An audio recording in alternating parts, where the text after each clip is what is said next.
Hi, I'm Shannon, and in this episode of Tools 101, we're going to cut through all the basics of this very popular power tool, the miter saw. To ensure you operate your saw safely and properly, it's important to understand all of the basic features and settings. We'll also answer some basic questions you may have, such as, what kind of cuts can I make with my miter saw? Or, what size blade will I need for my project? Welcome to RYOBI Tools 101. Now, before we get started, be sure to subscribe and click that notification bell so you're the first to see videos on new product announcements, DIY tips, project ideas, and so much more. Let's begin with a simple question. What is a miter saw? It's a saw used for quick, accurate cuts in wood by positioning a mounted blade to cut through your workpiece material. Sizes range from 7 1/4 up to 12 inches, which is in reference to the blade size itself. Each size will determine the different width and depth you can cut. Your miter saw will give you the ability to complete different types of cuts, and while these may seem similar, it's important to understand the differences as they relate to your project needs. Let's begin with a cross cut, and this is a cut made with the blade running across the grain while going through the width of your material. Next is a miter cut. These are cuts made with the blade entering and cutting through the top or face of your material at any angle other than 90 degrees. Next is a bevel cut, which is a cut made with the blade entering through the thickness or inside the wood at any angle other than 90 degrees. You'll find bevel cuts useful in a project, for instance, where you need to attempt to seamlessly meet two pieces of, let's say, crown molding in a room where one piece wasn't long enough to reach the other side of the room. Here you would just cut a 45-degree bevel angle on each of your two workpieces, opposite facing, and they will overlap right perfectly into one another's bevel cuts. This is the same concept used for French cleats. Next is your compound cut, and this is a cut made using both the miter and bevel angle together. You would use this type of cut on crown molding, for instance, where your two pieces that meet in the corner of the room need that clean joint together. Last is your slide cut. A slide cut is designed to cut on the push stroke. Some common applications or places you'd use your miter saw would be when you need to make cuts that are precise and clean, such as in joints, framing boards, window or door trim, crown molding, baseboards, or even in projects like decking. Now let's walk through all the features and settings in your miter saw, breaking it up into 3 parts, beginning with your stationary features, then adjustable, and finally, the attachable pieces that come included in your box. Up first, you have your miter fence. This is used to hold your workpiece securely against when making all your cuts. The miter scale measures the miter angle with index points provided at most common angles such as 0 degrees, 15 degrees, 22.5 degrees, 31.6 degrees, and 45 degrees. The bevel scale measures the bevel angles at those same points. The support foot supports the front of the miter saw. These slide bars are used for cutting various workpiece widths as they allow the saw arm to glide forward and backward at the length of the slide bars. This is what will make it possible to cut wider workpieces because it increases the saw's reach capacity. The slide lock knob locks and unlocks the sliding feature of this tool. This feature can be locked in certain locations to help cut crown molding and baseboard. The self-retracting lower blade guard provides protection from both sides of the blade and will retract over the upper blade guard as the saw is engaged and lowered onto the workpiece. Now, taking a look at adjustable features, we start with the switch trigger, which prevents the saw from engaging or turning on until you depress the trigger lockout lever while simultaneously squeezing the switch trigger. This LED switch, which can be found on our HP brushless unit, is used to activate the LED lighting system, which will project a shadow of the blade to indicate precisely where the blade teeth will make contact onto the workpiece. This will show you the kerf of the blade on the material you are cutting. And this certainly is needed in precise cuts where you need to take the guesswork out of wondering where exactly the blade is going to cut. The miter lock handle securely locks the saw at the desired miter angles. The detent release lever is used to adjust the miter angle until stopping on the detents on the miter scale, while the detent override allows the miter table to move freely to any desired angle without stopping on the detents. This provides an option to accurately cut any uncommon angles that you may encounter, for instance, when cutting crown molding for a home whose walls are not perfectly straight or level. The spindle lock button locks the spindle and keeps the blade from rotating during blade changes. The lock pin is used to lock the miter saw in a lowered position when not in use.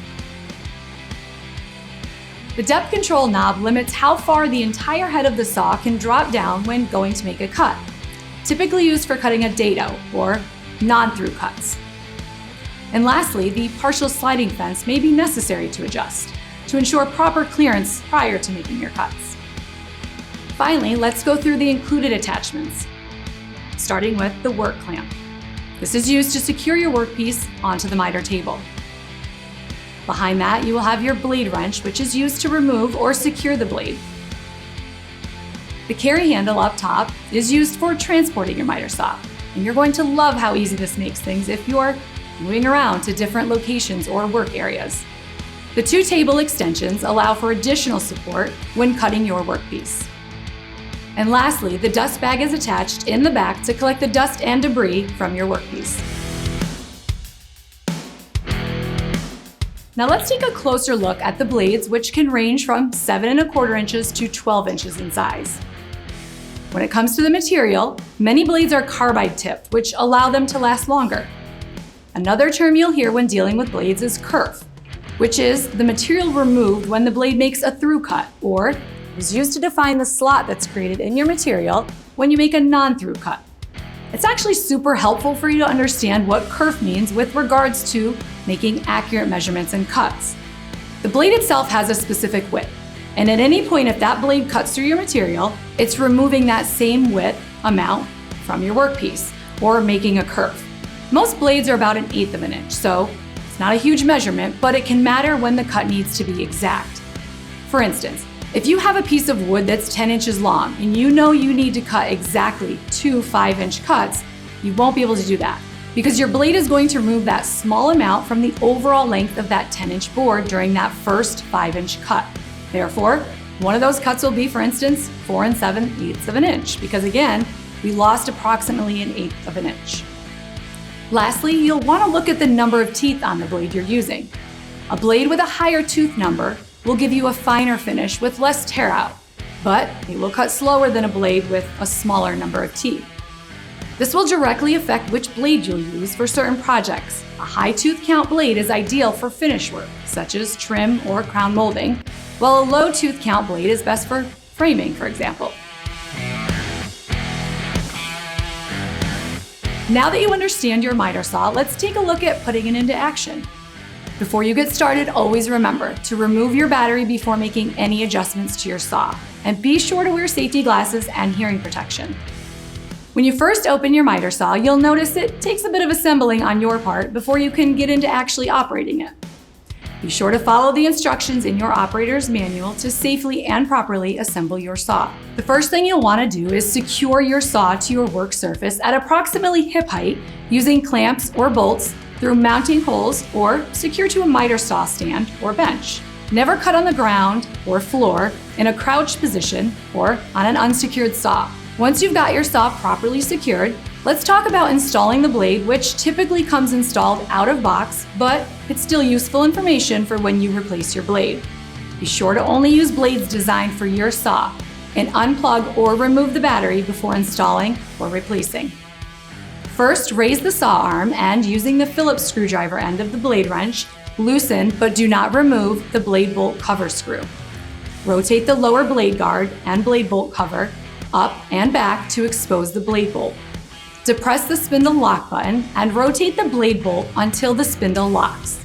Using the hex end of the blade wrench, loosen and remove the blade bolt by turning clockwise. Next, remove the outer blade washer, but do not remove the inner blade washer. Fit the saw blade inside the lower blade guard and onto the spindle. The blade teeth are to point downward at the front of the saw. Now replace the outer blade washer. The double D flats on the blade washers are to align with the flats on the spindle. Depress the spindle lock button and replace the blade bolt. Then tighten the blade bolt securely by turning counterclockwise. Next, replace the blade bolt cover by tightening and securely screwing before lowering the blade guard. And lastly, raise and lower the saw arm to ensure the lower blade guard functions correctly. Once your blade is secured, it's time to measure and mark your material. It's best practice to measure and mark your scores by using a speed square or a straight edge to draw a straight line that runs the entire width of your needed cut. When it comes to securing your material, make sure it's properly supported, especially when cutting long pieces of lumber or molding. Support the opposite end of the stock with a roller stand or with a work surface level with the saw table. Then clamp the workpiece on one side of the blade. The workpiece must remain free on the other side of the blade to prevent binding. Now let's review our 4 basic cuts. With any of these, you will first insert your battery. Let's begin with a cross cut. Slide the saw to its most rearward position and tighten the slide lock knob securely when making non-sliding cuts. First, insert your battery. Pull the handle down to allow the shadow to indicate where the blade will meet the workpiece and make any necessary adjustments. Press the LED switch if you have that feature. With the handle raised, use a firm grip to press the lockout lever and squeeze the trigger to start the saw. Always remember to let the blade reach full speed before slowly bringing your handle down. Release the switch trigger and allow the saw blade to stop rotating before raising the blade out of the workpiece. Next, let's make a miter cut. Loosen the miter lock knob and squeeze the detent release lever. Rotate the control arm until the point aligns with the desired angle on the miter scale, then tighten the miter lock knob. Follow the same steps as previously mentioned to make your cut again on the face or surface of your workpiece. Next is a bevel cut. To make a bevel cut, loosen the bevel lock knob and adjust your saw to the desired angle. Next, securely tighten the bevel lock knob and follow the previous steps to make your cut. As a reminder, your cut should run through the inside of your workpiece. Next is a compound cut. And a compound cut is a cut made at both a miter angle and a bevel angle. For a compound cut, follow the previous steps to adjust your miter angle and bevel angle and make your cut. Finally, we have a slide cut. Grasp the workpiece firmly with one hand and secure it against the fence using the work clamp, C-clamp, or another suitable clamp to secure the workpiece. Before starting the saw, grasp the saw handle firmly, then pull the saw forward until the blade arbor, center of the blade, is over the front of the workpiece or until the saw is fully extended. Allow the blade to reach full speed and next lower the blade into the front edge of the workpiece and push the saw handle away from you and towards the bevel scale at the back of the saw. Never make a cut by pulling towards you. Then, just as done with any cut, release the trigger and allow the blade to fully stop rotating before raising your blade from the material. And that's all there is to it. With time and practice, you'll begin to realize all of the great ways to incorporate your miter saw into your everyday DIY projects around the home. Thanks for joining us on this episode of Tools 101. If you enjoyed this video, be sure to like and subscribe and comment below because we absolutely love hearing about all of your projects. Don't forget to check out our other Tools 101 videos and all the other amazing content we have for you on this channel. See you next time.